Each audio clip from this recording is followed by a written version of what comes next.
Welcome to the Book Podcast, where we discuss books about the book, the Bible, with your hosts, Scott Moffat and Gabriel Penfield. We go as deep as we can go, look as hard as we can look, but we only scratch the surface of the meaning of the book. We only scratch the surface of the meaning of the book.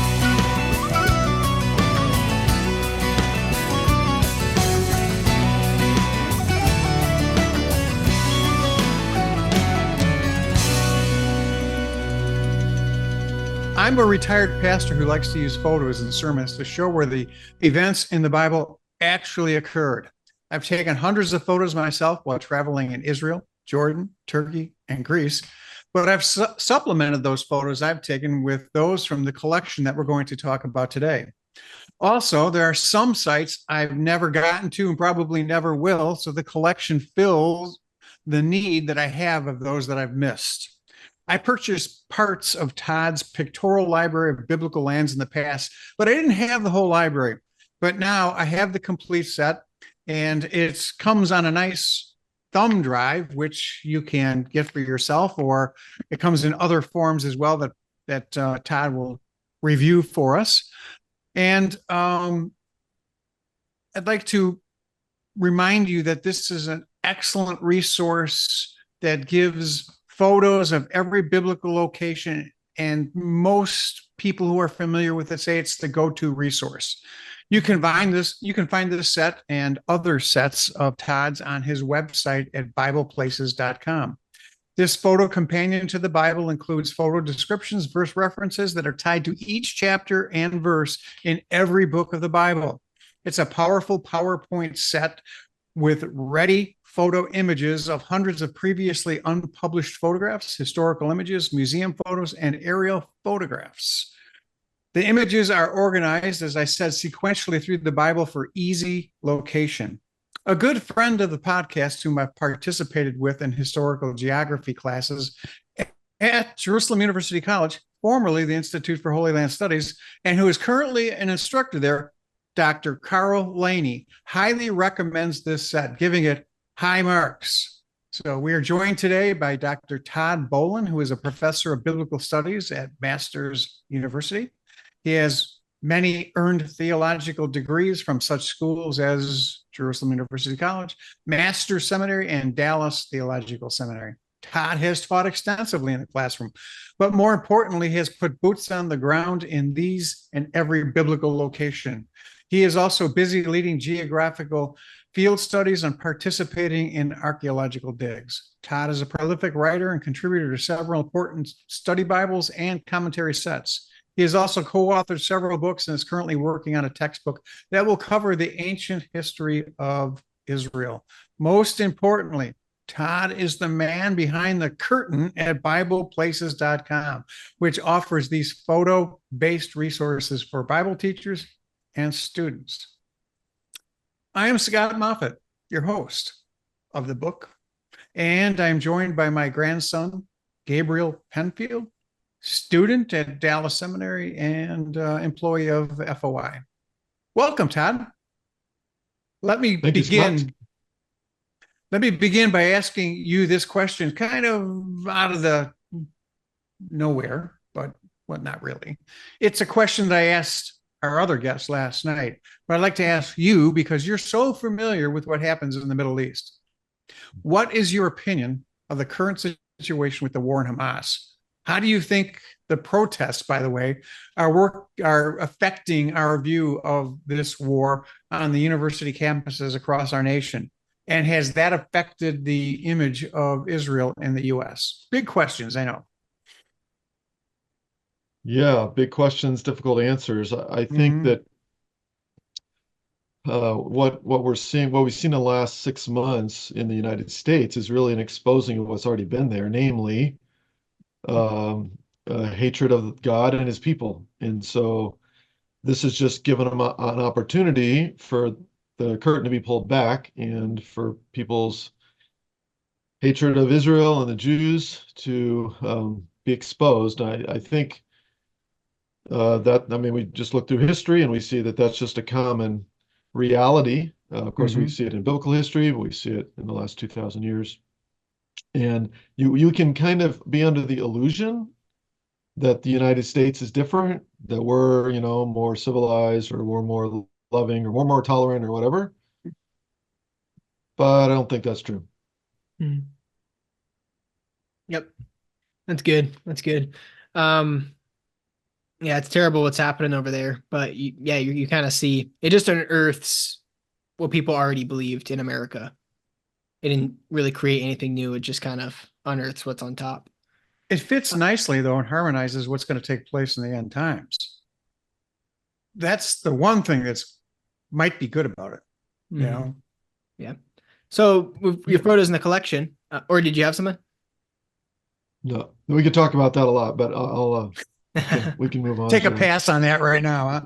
Maybe we'll get it. So all the photos in the collection, did you take them all yourself? Did you collaborate with other scholars? And how long did it take to collect? I mean, there's a lot of photos. How long did it take you to collect them all? So I started taking photos when I was a college student, 18 years old, studying at the Institute of Holy Land Studies, which is today Jerusalem University College. And film was expensive back then, so I wasn't taking a lot of pictures. But then after a semester in Jerusalem, I returned. I did a graduate degree. I was taking more pictures during that time. Then I helped start a Israel campus for the Masters University in the mid 90s. And so I was taking more pictures. And so, yeah, those were all mine. And then when digital cameras came about, then suddenly it became cheaper, much cheaper to take lots and lots of pictures. So then I was working very aggressively to create a photo library. And along the way, I have collaborated with friends, with colleagues and other scholars to build it out. And for example, my original series, the Pictorial Library of Bible Lands, is now has 20 volumes by either country or region. So a region would be Galilee, a country would be Greece. The Lebanon volume, I've never been to Lebanon. I've seen it from, across the border, but one of my partners, A.D. Riddle, that was his trips to Lebanon that formed the basis for that collection. And I'm, very grateful for that. He also took a lot of photos in Eastern Turkey, places that I haven't been to. So, and then other scholars, Barry Beitzel has some unique aerial photographs, and then just from there, quite a few other people have graciously given me permission to include their photographs in our collections. Do you happen to know Carl Rasmussen? Oh, yes. Yeah. Or we go back because my wife was his student in college. And then our paths have crossed many times since then. And yeah, he's a wonderful servant of the Lord. And he's got a great photo collection online at holylandphotos.org. He does, yeah. That's a tremendous resource. So you went to JUC when you were 18. I didn't know that they would accept anybody at that age because it's a higher graduation level, master's degree.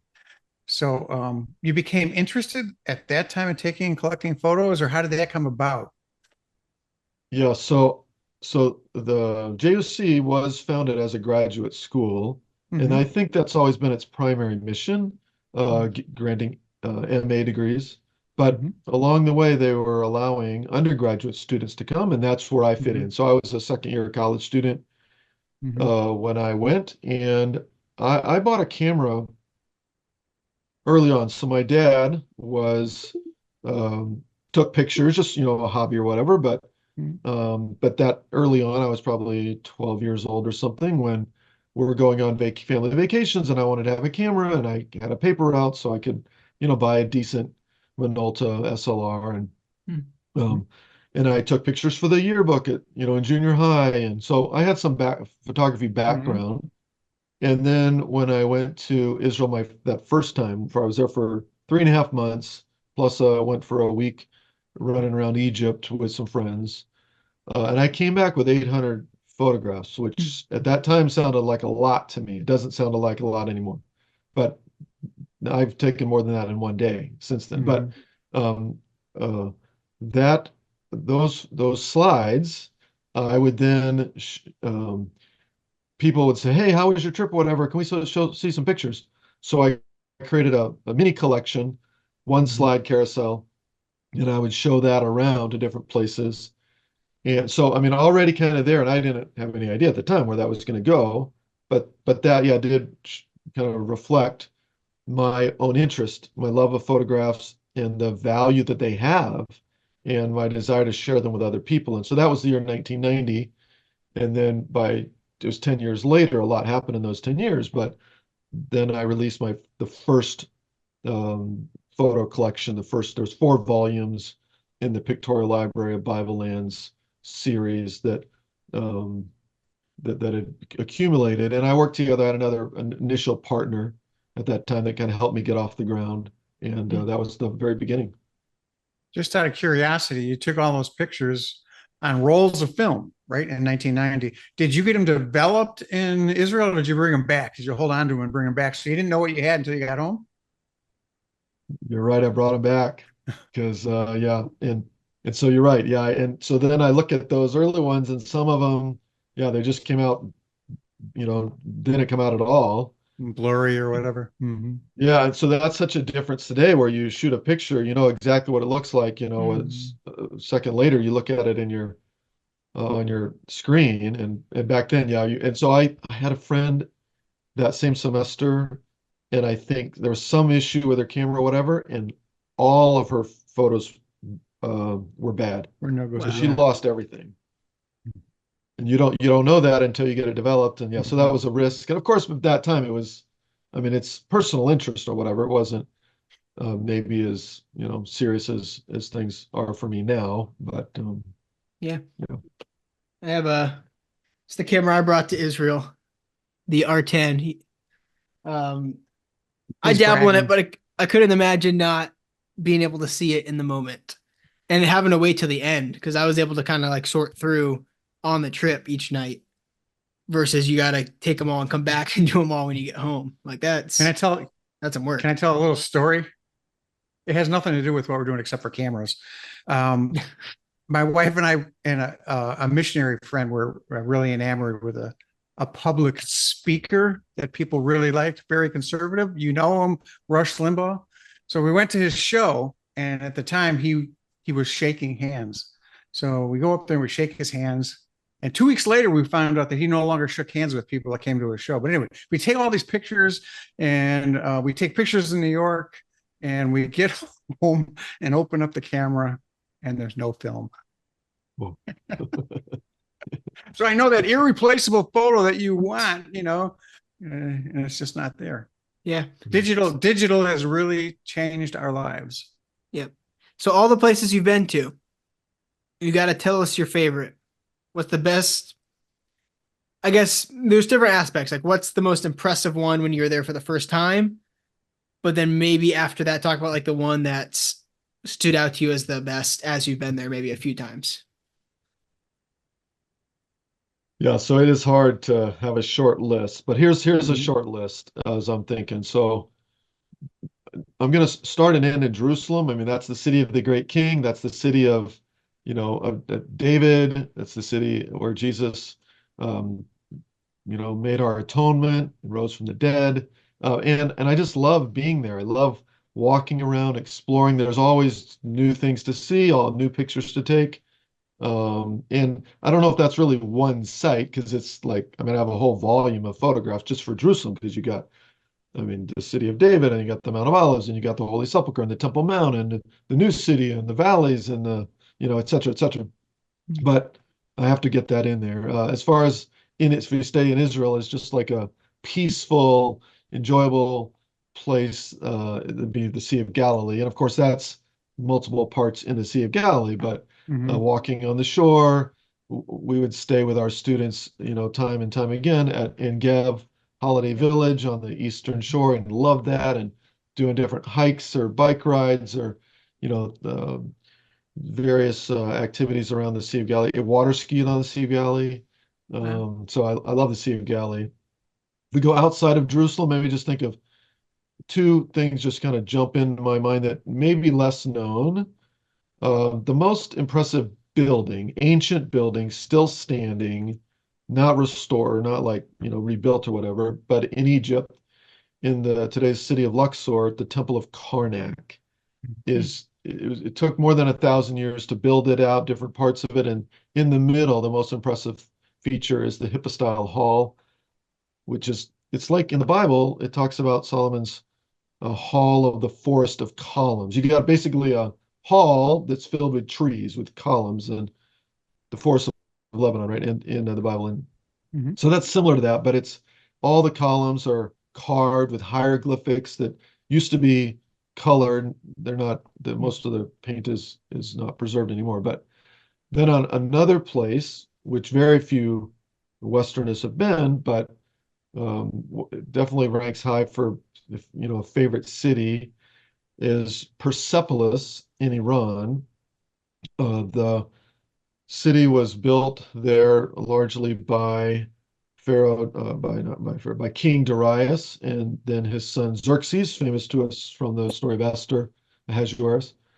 And the reliefs there, I mean, there's so many, and they're like they were carved yesterday, and they depict all these different peoples and scenes and the dress they wore and the tribute they brought. And it's just, I mean, so at that site, I was there just one day, but I took more photos than ever in any other day in my life. Hmm. And so those are highlights for me. How many photos? 1,800. Wow. That had to be fun to edit all those. Yeah, On it's the on the a lot of work, but Yeah. Do you yeah. on so the flip side, I wanted to ask Gabe, mm, is there one site that you have not had the opportunity to visit that you are looking forward with great expectation to see and photograph? Well, the places that I haven't been, I probably can't go. I mean, that's kind of I mean, you know, I've traveled a lot and many places many times. The two countries, well, say three, we'll go three countries I haven't been into that would be amazing to go, but I haven't had the opportunity: Lebanon, Syria, and Iraq. Mm-hmm. mm, And so Iraq was off the table since 3 weeks before I went to Israel as an 18-year-old, because that was when Saddam invaded Kuwait. So ever since the very beginning, there was not one day. Now you could Mm-hmm. say in more recent times, now it's opened up some, and I know some people who've been, especially into northern Iraq. They Yeah. were cursed. yeah. Syria, I think I might have had a chance to go, and before the civil war broke out in 2010, and now that door is closed. And Closed. then Lebanon has just gotten worse. And I could have gone in the past. And one time I went into the U.S. consulate to see if wanted a second passport, because you can't have a passport for Israel and that you can take Mm-hmm. to Lebanon. So I said it needed a second passport, and they kind of put me off, and I didn't pursue it aggressively enough. And you don't realize, we kind of think things are the way that, they're going to keep being the Yeah. way they are. And The that's, opportunity slips away. yeah. So I missed that Mhm. chance. Mm. Mhm. So also kind of the flip side, is there a place that you've gone to that's been kind of disappointing? Like you were looking forward to it and it was going to be really good, and then you got there and it was like, man, it's just a rock. Or something else. That's how Yeah, I I felt mean, when I went to Plymouth Rock. It was like, that's it. yeah, yeah. Um, so the site I tell my students, like, I have to take you here, because if I don't, you won't know how disappointed you would have been. So, and that's Bethlehem. Mm, And I mean, there's some merits, to Bethlehem, and but in the main, going into a densely populated city that's noisy and polluted, Mhm. and a church that is very foreign to American Protestants. It's not a spiritually uplifting experience. So, I mean, I like the falafel and the shawarma in Bethlehem. I don't mind, I was, there mm, in the past summer running around the alleyways, because I just like, you know, like seeing whatever I can. But in terms of thinking about Jesus and the birth and the movies, the Nativity Hmm. Story movie or whatever, like Yeah. Right. you're not going to see that today. No. Yeah. I felt that way when I took a trip to the churches of Paul in Turkey, and walking in footsteps there, and we got to Colossae, and it was just a hill. It was a tell that had been not excavated as of yet. So that was pretty disappointing. But there's a lot of those. There are many resources out there for use by Bible scholars, Bible teachers, students. Do you find when you look at those resources that are of biblical sites with photos that they're all pretty much relatively accurate, or do you find that they're not accurate? Are there some that just aren't trustworthy? Um, yeah, yeah, there are. I mean, I think even in the last maybe 10 years, you have more of an explosion of self-publishing. Mm-hmm. And anybody can go to Israel and write a book, through Mm-hmm. Amazon's Create Space or whatever. I don't know that I am familiar with that, so I don't think about that. I just tend to think about the amazing resources that we do have, and so that's where my Mm-hmm. focus is in thinking about. Well, you mentioned Carl Laney, and he's got a new guidebook that just came out, Mm-hmm. and Paul Wright, who was president at Jerusalem Yeah. University College for 20 years, Mm-hmm. his geography books is outstanding. It's the best of the best in terms of Mm-hmm. description of the land. Carl Rasmussen, I've long recommended his Mm-hmm. uh, Zondervan Atlas of the Bible, uh, Mm-hmm.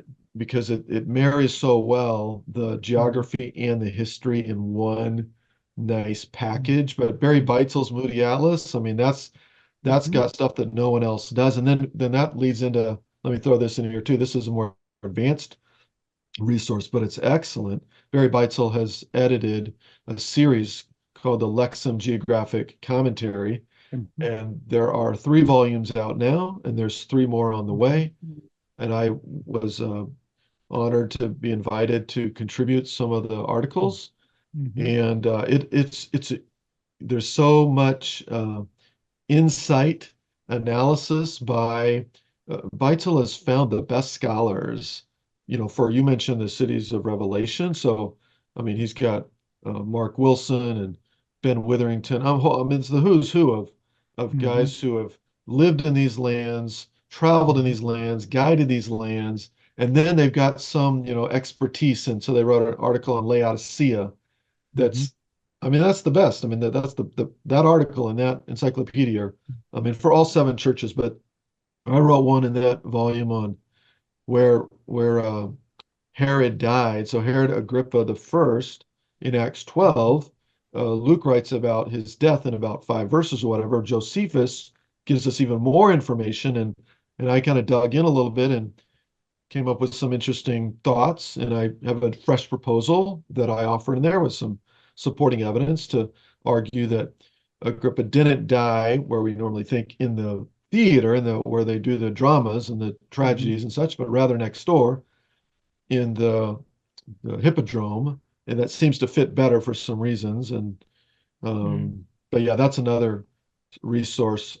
And too, I mean, the ones that are published by kind of major publishers, I tend to not be disappointed. I tend to be very grateful for Mm-hmm. just an abundance of high quality resources.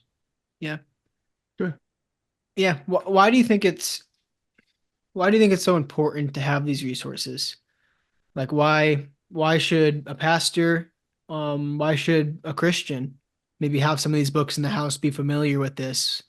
What is your take on why it's so important? Because he's selling them.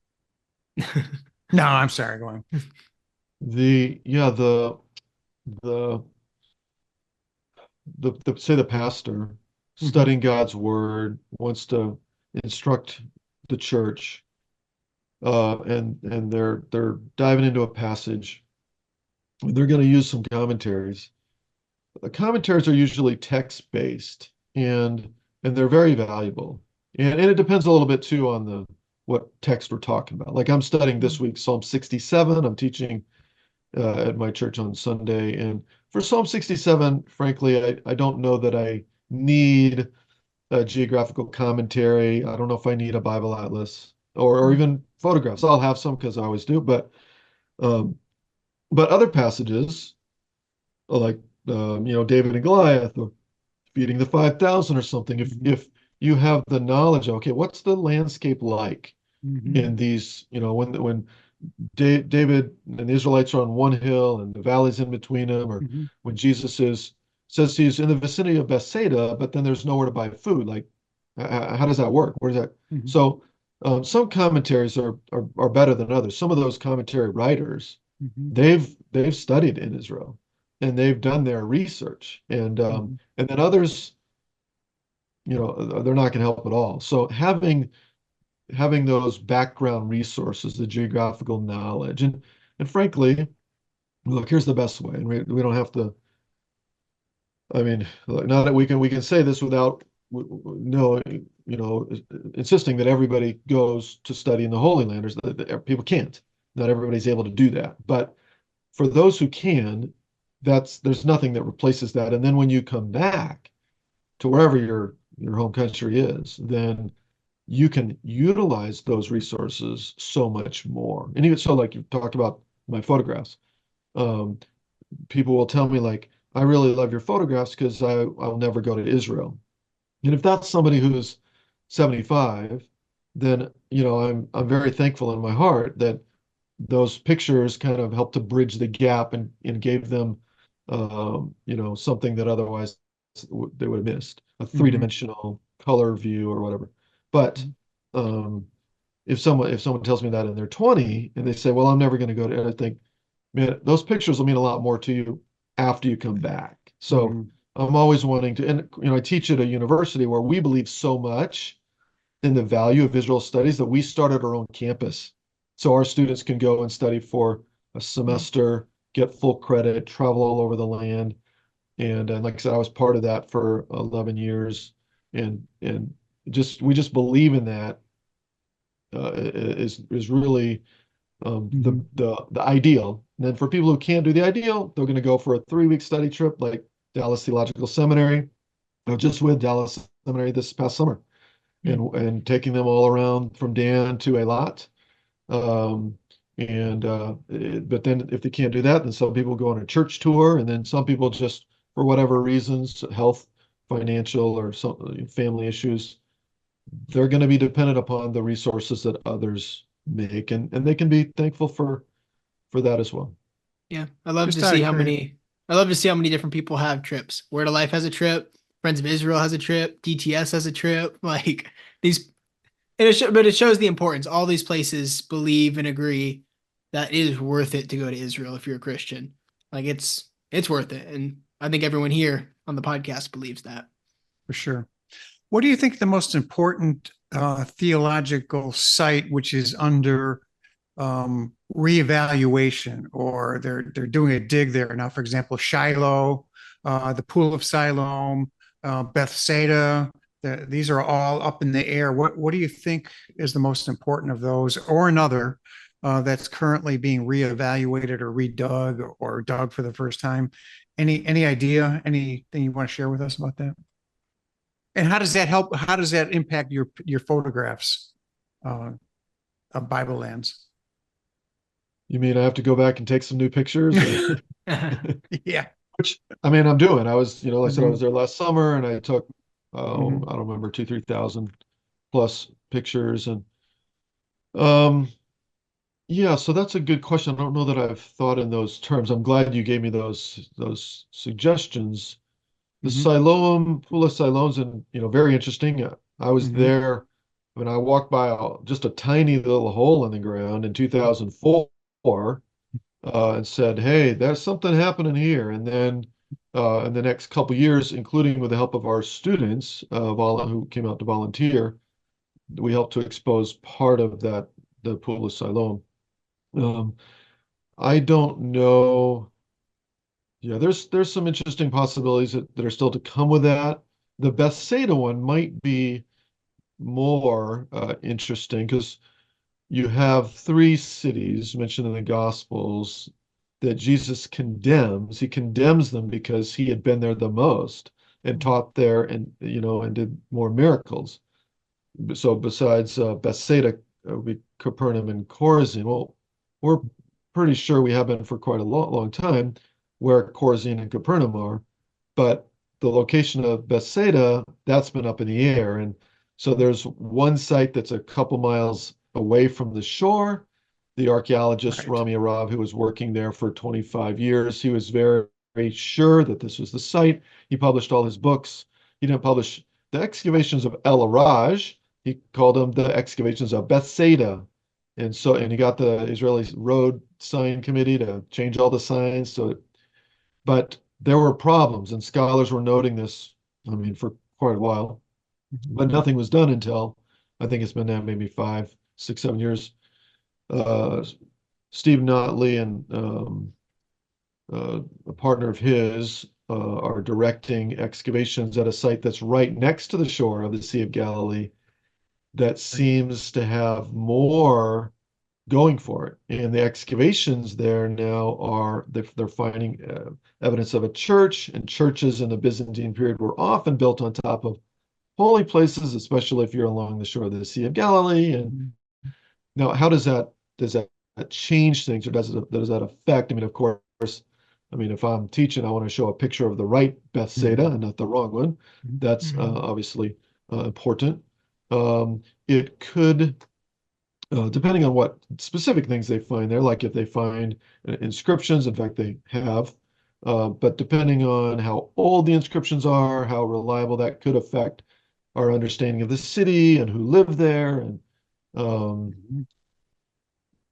yeah, I mean, Steve Notley has some new theories that he's been proposing about possibilities there, and I'm a little bit hesitant to accept things before I, see a little bit more evidence. But I mean, I like the question because it reflects that we're not done yet. I know that a lot of the books have been written, but they're going to be revised because there's more in the ground. And you mentioned Shiloh too, and that I was there this summer, and my seminary students were digging for a day, helping them out, and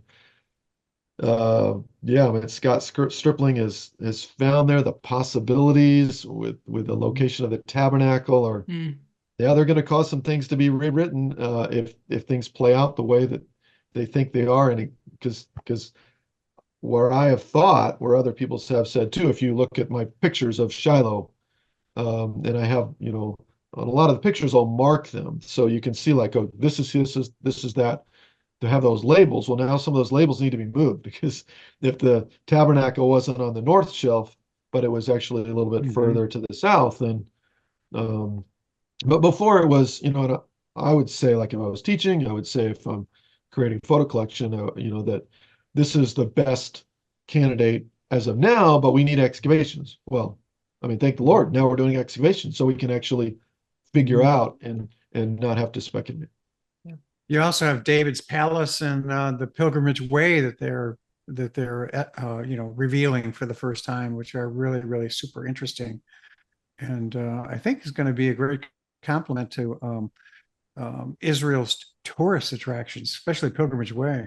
But they're very interesting. Have you had a chance to photograph those very extensively? I have, yeah. And I was again back in there this summer, so I went some days early so I could explore around the latest things. When you're traveling around with 45 people behind you, you don't necessarily have the chance to go peek around the corner and see what's going on or whatever. But the thing with the city of David, and if you just rewind the tape 30 years, is that right? 30 years would be 94. Yeah. I remember when it was a Nobody parking was lot. going to the city of David. It was a Like, I parking mean, lot I for a would go long down time. there with some students, and there was no one going through Nothing. Hezekiah's tunnel.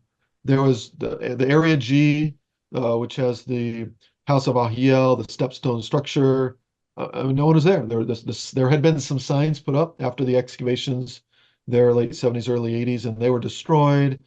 A lot of the people in the area are of Arab ancestry, and so they're not real excited about Jewish history, and so that also made the area feel unfriendly to some people. And so nobody was going there. What you're talking about now with once this whole thing gets opened up with the Pilgrim's Way, you can do a complete loop now within kind of a protected zone where it's all developed. Everything has signs and lighting, and you can walk through one of two tunnels. If you don't want to get wet through Hezekiah's tunnel, you can go through the dry tunnel and circle back around and come to the Pool of Siloam, and then you go underground. I did this for years. I'd bring my students, we'd come out of the Pool of Siloam, and they would climb up the mountain. And I would make a point, I would read Psalm 125, and the mountains are surrounding Jerusalem, and we're in the Psalms of Ascent. We're going up, up, up, and they would feel the burn, they'd feel the pain, and like, man, who's this crazy teacher who's like, making us suffer and sweat and all this stuff. But I'm trying to teach them, well, now, but it was on a road, and sometimes it had a sidewalk, and sometimes it didn't, and there were honking cars and exhaust choking us, and now they're not going to see any of that because it's going to be underground. The Pilgrim's Way that you're describing, the old first century street. I mean, it's amazing stone pavement in place, and you walk along that, and there's different features along the way that you can see, and you come out, and you're at the base of the Temple Mount, and that's all. Yeah, I mean, you don't have any of that kind of modern interference. You could say there's a flip side to that. I'm very aware of, but you can see the value from a tourist perspective of kind of having this protected experience through all of the ancient core of Jerusalem, where David and Solomon and all their descendants were, that 30 years ago was essentially off limits to all but the most intrepid students. That's good. It's really good. Yeah, they're making even more on the Pool of Siloam, at least. Like, you went there, and I mean, they're really digging there. They're really doing some work there. Do you think seminaries, I mean, you of course are at Masters. We know JUC, we know DTS. Maybe outside of those seminaries, do you think archaeology and kind of what we've been talking about is adequately taught? Do you think enough emphasis is placed on it, or do you think maybe there needs to be more emphasis? Like, what are your thoughts there? Yeah, I mean, I don't have to speak outside of those schools. I'll speak about all of them. I mean, and there's of course plenty I don't know, right? So I'm not speaking about there may be some things that don't fit this that I'm unaware of. But in general, seminaries largely ignore biblical backgrounds, including archaeology. And what is their focus? And I'm not against this. I mean, Hebrew language and Greek languages, right? And hermeneutics and theology and ministry classes, excellent, important. You can't do away with them. But I think every seminary should require their students to study in Israel, and even if it's only 3 weeks. But that's a game changer. 3 weeks compared to zero is like massively more.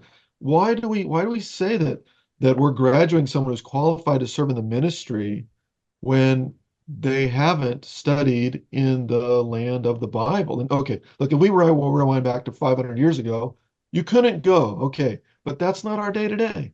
So with the resources we have, we can do it. Let's figure it out. I mean, I would just say, like, in fact, I know of one seminary that does this, Shepherd Seminary in North Carolina.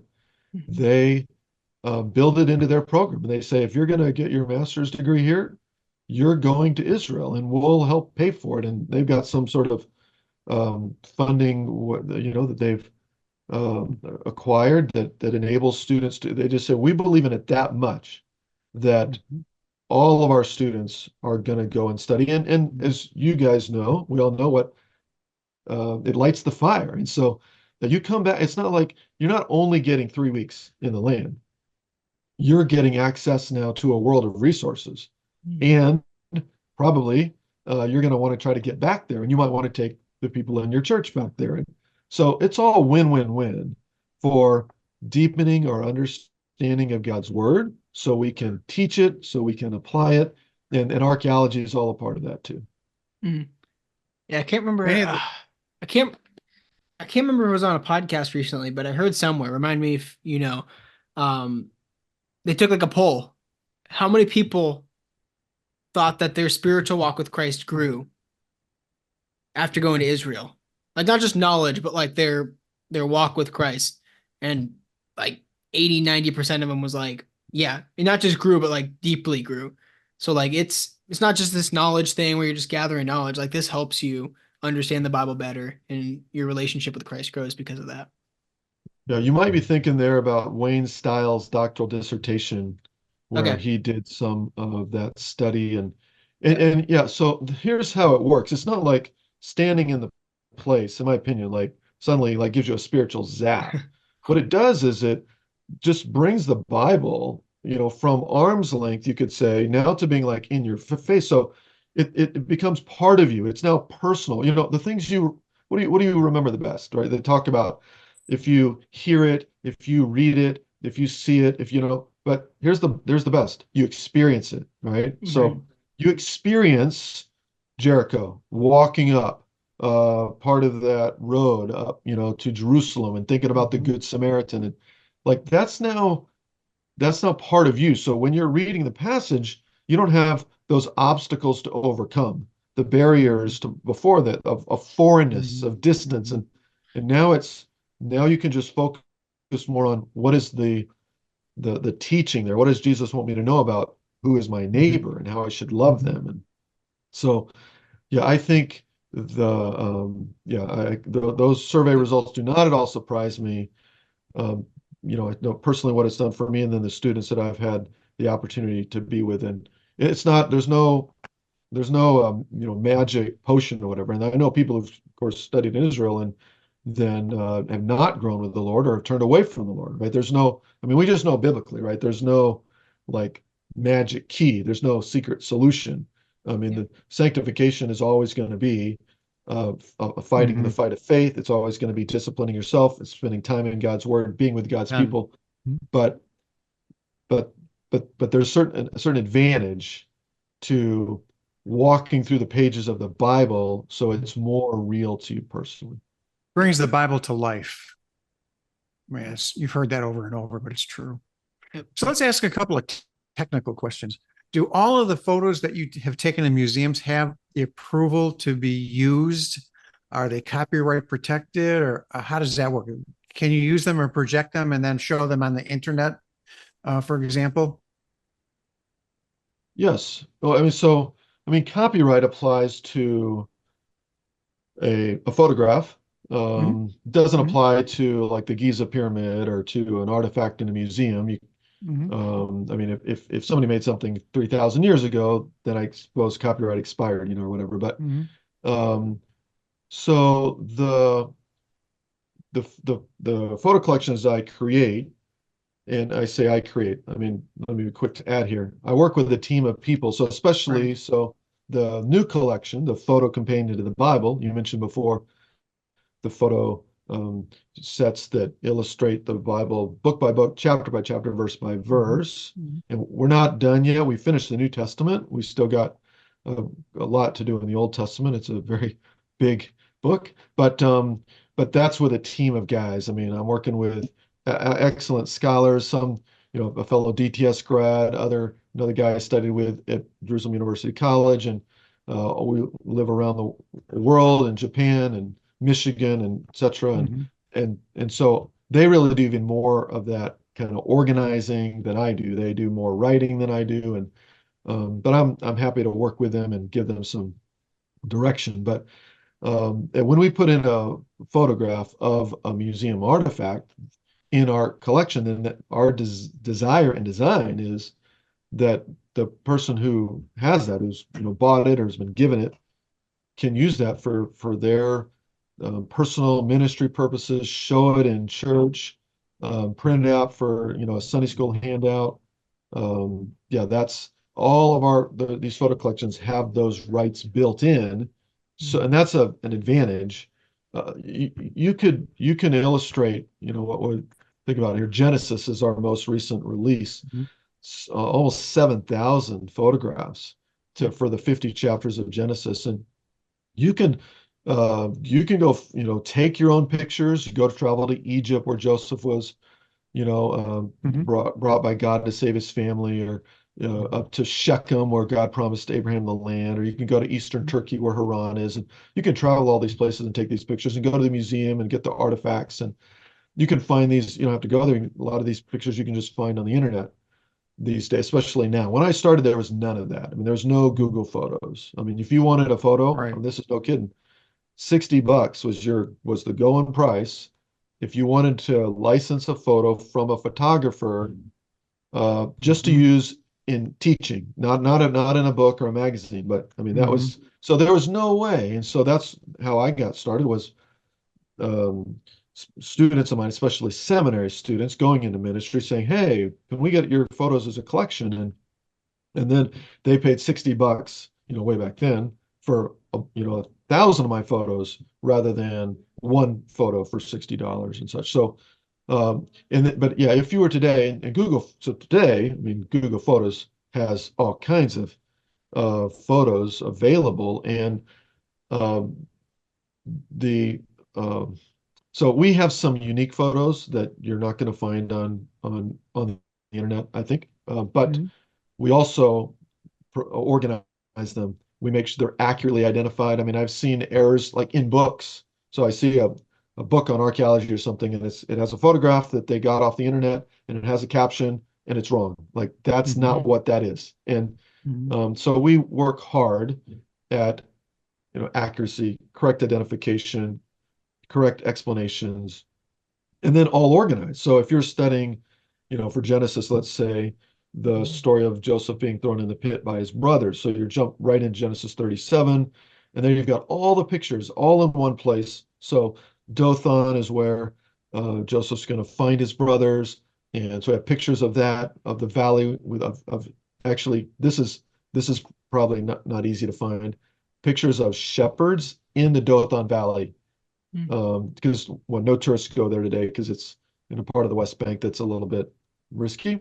And then the shepherds, you be there at the right time, whatever. So and then together with whatever, I mean, it talks about the caravan that comes through and the different spices that they were taking, trading down to Egypt and everything. We got all of that put together in one handy place. So even if you theoretically were able to go and find the pictures somewhere, you're going to spend hours and hours and hours doing that. And it might be fun, but depending on how often you're if teaching, if you got 3 months to prepare, but I'm teaching next week, next week, next week, or at the university, I'm teaching twice a day kind of thing. So I need fast and I need trustworthy and I need to not have to mess around with, do I have the right to use this? Is this copyrighted by someone else? Send them Mhm. an email. Are they going to write me back? Maybe, good luck, and maybe not. And with this, what we've done is try to eliminate all of that. So it's Mm. super easy, accessible, and um,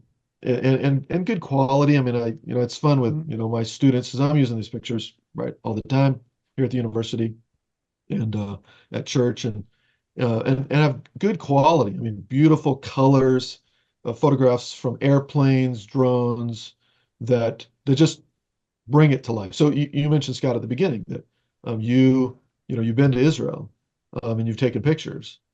But if you're in Israel for a long time, you're still not going to get all the pictures you No. possibly can. So I need my photo collection because there's pictures I don't have, but that I've gotten from other people. So really, anybody who's using photographs is going to benefit from the catalog, the library of images that we're building. Another question I think is important. Your website promises lifetime updates for these. If you purchase this on, like say, for example, on a memory stick, how do you update that to reflect the newer images that are being offered? Yeah, so the point of that statement there, lifetime updates, is that we're not going to charge you for updates. So if you buy Genesis, like I said, came out Mhm. last month, Mhm. and we're not going to come out with Genesis Volume 2. We're not going to like go find a couple hundred more pictures or whatever Oh, I and see. then Mhm. upgrade price. And that goes for same thing with our two primary series, the Pictorial Library of Bible Lands. So I just added in some photographs. Did I finish this for Masada, Herodium, Philippi?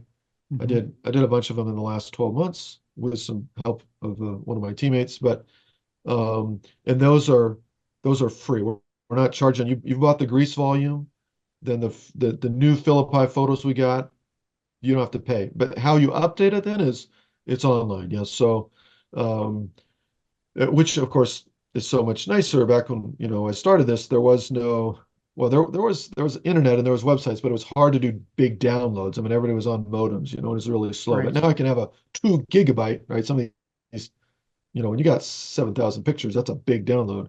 But with fast connections, we can download that. So we provide with purchase access to download any updates. And Okay. let me just add in here too. So Mhm. any updates are free, and we don't promise any updates. So I'm just really big on, I don't ever want to promise and not deliver. So I don't sell anything in advance, and I don't promise anything because I James 4, I don't know the future, but Mhm. as we're able to, and we just did this is a big deal, and I haven't really got the word out about this. I'm doing few too many things, but it took 2 years with a number of team members to create a widescreen version of the New Testament volumes for the photo companion. Hmm. And anybody who's ever bought the New Testament or any of its parts, if you bought, say, just the book of Acts, then all those widescreen files are now on that download link for free. And we not only did we make them widescreen, but we had made a number of other improvements, adding in pictures and such that are now available. So if you have a USB key like the one you just held up, then you would download those and then put them on the USB key yourself.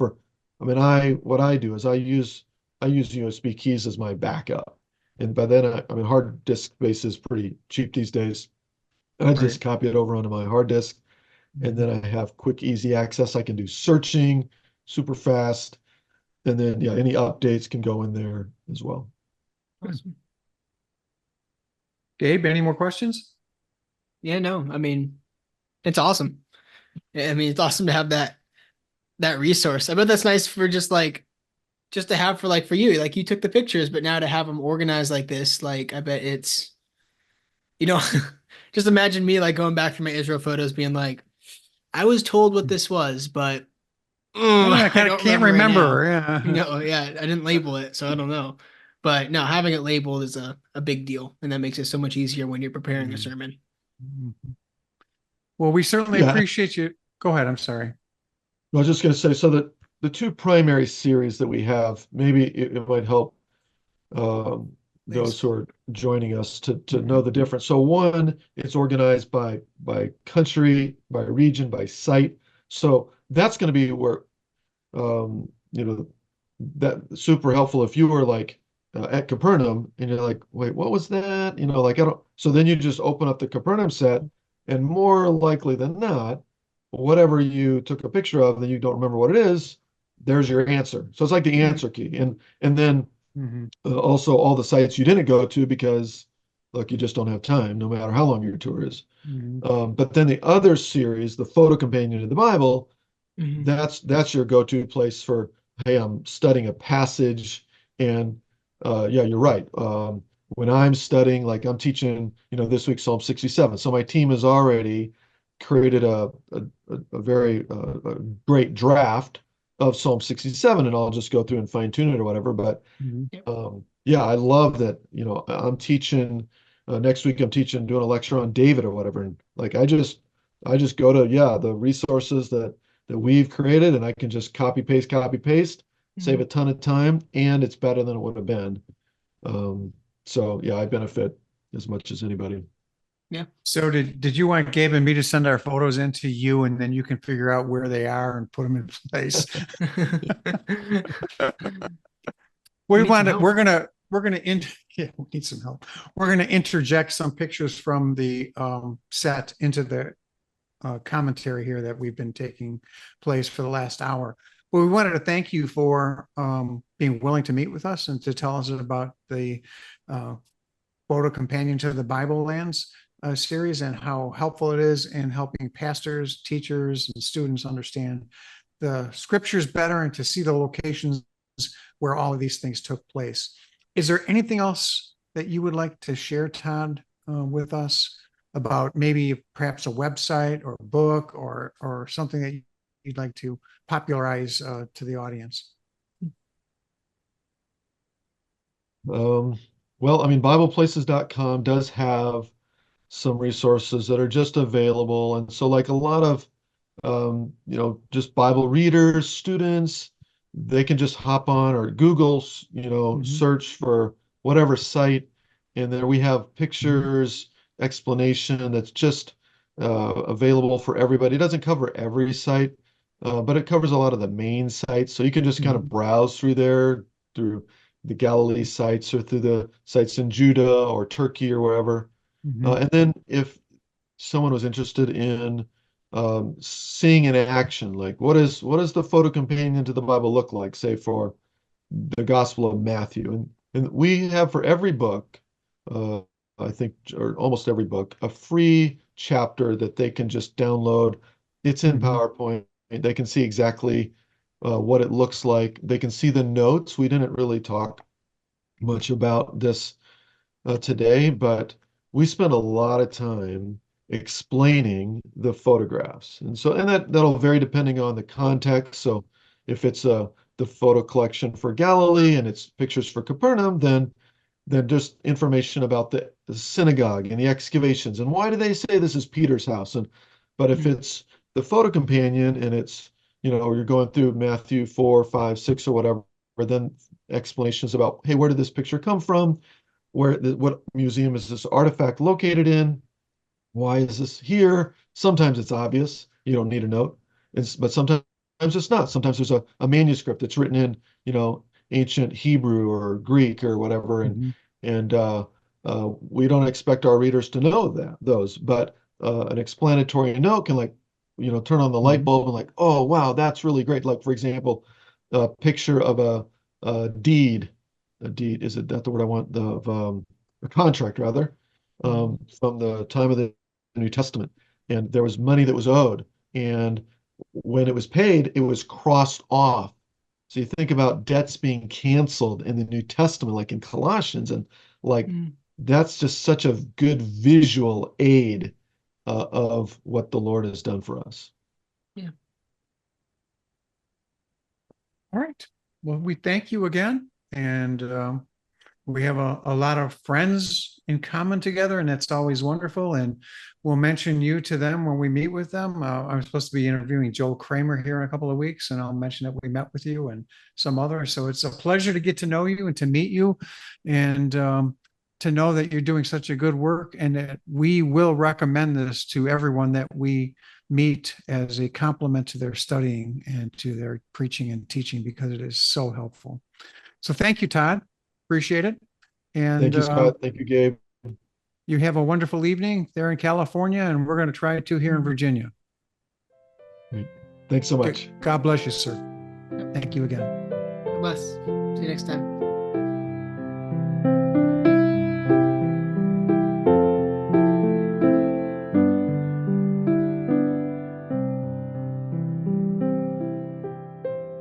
Thank you for listening to another episode of the Book Podcast. If you liked what you heard and want to support us, like, follow, subscribe on any podcasting platform, on YouTube, on Facebook, Instagram, or Twitter. Simply type in @HearTheBookPod, @HearTheBookPod. Thank you. See you next time.